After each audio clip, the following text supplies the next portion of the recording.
Hello everyone. First of all आप सभी का स्वागत है मेरे चैनल पर। तो आज हम जो आपके सुपरवाइज़र का जो एग्ज़ाम है जो अप्रैल में होने वाला है, ठीक है, जिसे आप कृषि पर्यवेक्षक भी कहते हैं, उसका मैं आपको राजस्थान जो जीके रहेगा, इसके अलावा आर्ट एंड कल्चर रहेगा, हिस्ट्री रहेगी, शस्य विज्ञान रहेगा, उद्यानिकी रहेगी, पशुपालन रहेगा, उसका सिलेबस वगैरह थोड़ा सा डिस्कस कर रही हूँ। तो अगर हम बात करें तो परीक्षा की जो स्कीम और पाठ्यक्रम है उसके अनुसार जो हमारे सामान्य हिंदी जो रहेगी वो 15 क्वेश्चन आएंगे उसमें, और ये एक क्वेश्चन आपके 3 मार्क्स का रहेगा, ठीक है। और उसके अलावा जो सबसे अच्छा पोर्शन है, इसमें आप कम मेहनत करोगे तो भी आप अच्छे से क्वेश्चन है ना रिपीट कर सकते हो। उसके 25 क्वेश्चन रहेंगे किसके?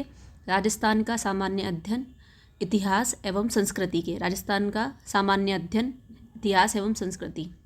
जर्नल इसका नॉलेज चाहिए होगा, राजस्थान का इतिहास जो इसमें टॉपिक्स दे रखे हैं वो केवल पढ़ना है, और आर्ट एंड कल्चर वही 25 क्वेश्चन मल्टीप्लाई बाय 3 कितने मार्क्स बनेंगे? 75। आपके जो शस्य विज्ञान रहेगा वो शस्य विज्ञान रहेगा आपके 20 क्वेश्चंस का, ठीक है, वही मल्टीप्लाई बाय 3 60। उद्यानिकी जो रहेगा आपके पास में 20 question, again multiply by 3 60 marks. Again पशुपालन जो 5वां भाग है पशुपालन का है, 20 क्वेश्चंस रहेंगे, मल्टीप्लाई बाय 3 कितना हो जाएगा आपके पास में? 60 नंबर का ये रहेगा। टोटल आपके पास में 300 मार्क्स का ये सिलेबस रहेगा पूरा पूरा। और क्वेश्चंस, नंबर ऑफ क्वेश्चंस रहेंगे आपके पास में 100, मल्टीप्लाई बाय 3 कितने हो जाएंगे? 300। सबसे इंपॉर्टेंट बात ये है कि इसमें ना जो क्वेश्चंस रहेंगे वो 100, जो हर क्वेश्चन का जो नंबरिंग है वो 3 नंबर रहेगा, मतलब पर क्वेश्चन आपको 3 मार्क्स मिलेगा अगर सही है तो।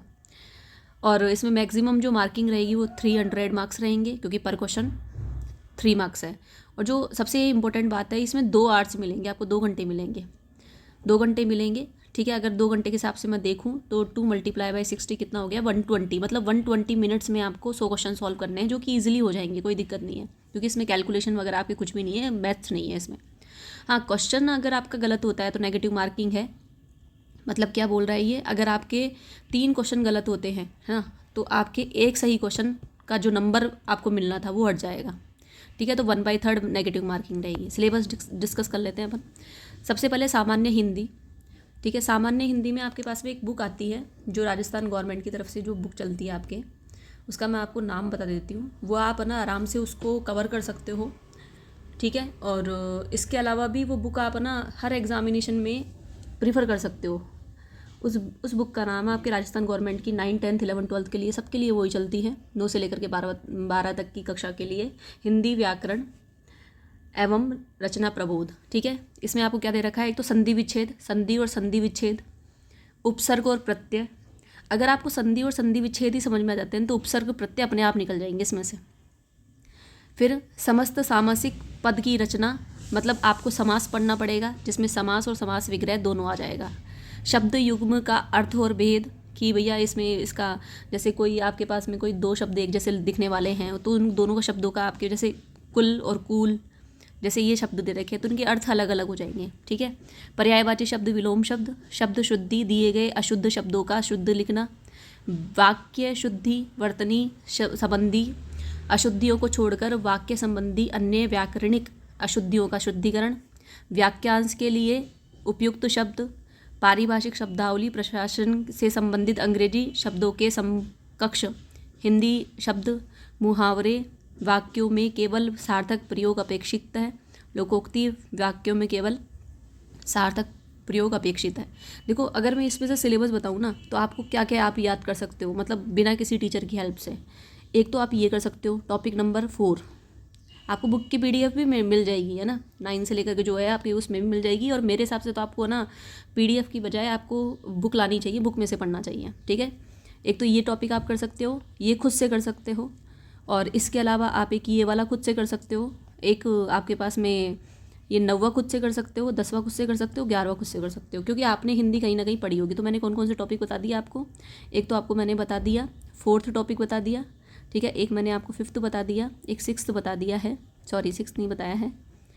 और एक हमारे पास में 8th हो गया, एक हमारे पास में 9th हो गया, एक हमारे पास में 10 हो गया, और एक हमारे पास में 11 हो गया।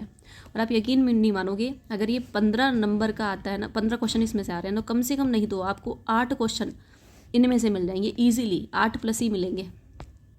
ठीक है, ये एक सिलेबस हो गया। दूसरे की अगर हम बात करें तो दूसरे में से हमारे पास में राजस्थान का जो सामान्य विज्ञान और इतिहास और संस्कृति है उसमें 25 क्वेश्चन रहेंगे, 75 नंबर का ये मार्किंग रहेगी। आपको ये राजस्थान ज्योग्राफी, जिसे आप राजस्थान भूगोल कहते हो, ठीक है, ज्योग्राफी, भौगोलिक संरचना देखनी है जिसमें भौगोलिक विभाजन, बहुत डीप डेप्थ में नहीं जाना है इसमें, बहुत नॉर्मल देखना है। जलवायु देखनी है, प्रमुख पर्वत देखने हैं, नदियाँ देखनी हैं, मरुस्थल और फसलें देखनी है। केवल आपके पास में अगर यहाँ पर मैं बात करूँ ना, केवल और केवल 6 टॉपिक्स हैं। फिर इतिहास पे आते हैं, हिस्ट्री पर आते हैं, कालीबंगा और आहड़ इसमें दे रखा है। और आपको देखो सबसे अच्छी बात यह है कि आपको ना इनके जो आपको इतिहास पढ़ना है ना, इतिहास में आपको प्रमुख प्रमुख दे रखे हैं, इनके बारे में पढ़ लो, काम हो जाएगा। ठीक है, ये प्रमुख प्रमुख दे रखे हैं। कौन कौन दे रखा है? महाराणा कुंभा, महाराणा सांगा, महाराणा प्रताप, राव जोधा, राव मालदेव, महाराजा जसवंत सिंह, वीर दुर्गादास, जयपुर के महाराजा मानसिंह प्रथम, सवाई जयसिंह, है ना, फिर बीकानेर के महाराजा गंगा सिंह इत्यादि। ये तो हो गए महाराजा, तो सब कुछ नहीं पढ़ना सिलेबस में से, केवल ये महाराजा उठाने हैं। ठीक है, अब राजस्थान के प्रमुख साहित्यकारों के बारे में बात करनी है हमको, जो हमारे मोस्ट ऑफ एग्जामिनेशन में आए हुए हैं उनको ही देखने हैं। लोक कलाकार हो गए, संगीतकार, गायक कलाकार, खेल और खिलाड़ी इत्यादि। ये जो साहित्यकार, लोक कलाकार, संगीतकार, गायक कलाकार, ये सब है ना, मोस्ट ऑफ तो इस वाले सिलेबस में भी हो जाएंगे, ये इस वाले में भी कवर हो जाएंगे, और कुछ जब आप आर्ट एंड कल्चर पढ़ोगे ना तो भी कवर हो जाएंगे। ठीक है, नेक्स्ट अगर मैं बात करूँ इसमें आपको भारतीय, अब ये मॉडर्न हिस्ट्री में से आ गया आपके, है ना, भारतीय स्वतंत्रता संग्राम में राजस्थान का विशेष योगदान, मतलब 1857 की क्रांति आपको इसमें पढ़नी है, और राजस्थान का एकीकरण। इसमें एक टेबल याद कर लेना है, उसमें से आराम से एक क्वेश्चन आपको इजीली मिलेगा, ये भी आपके आसानी से हो जाएगा। फिर आते हैं अपन राजस्थानी बोलियों पर, है ना, अलग अलग क्षेत्र में अलग अलग बोलियाँ बोली जाती है वो। राजस्थान में कृषि के बारे में, तो कृषि वाला टॉपिक आपके नीचे जो आपका सिलेबस है खुद का, उससे भी हो जाएगा, कोई दिक्कत नहीं है।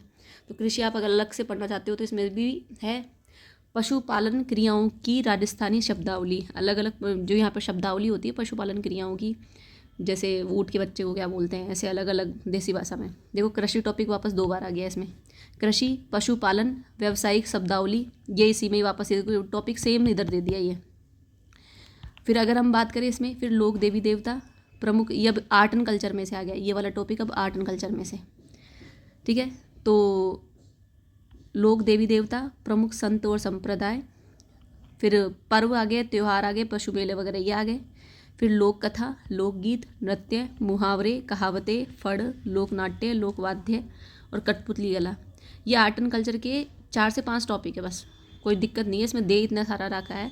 गीत आ जाएगा, लोक कथा, गीत, नृत्य, मुहावरे, कहावतें, फड़, लोकनाट्य, लोकवाद्य, कठपुतली कला, ये सब इसमें आ जाएगा।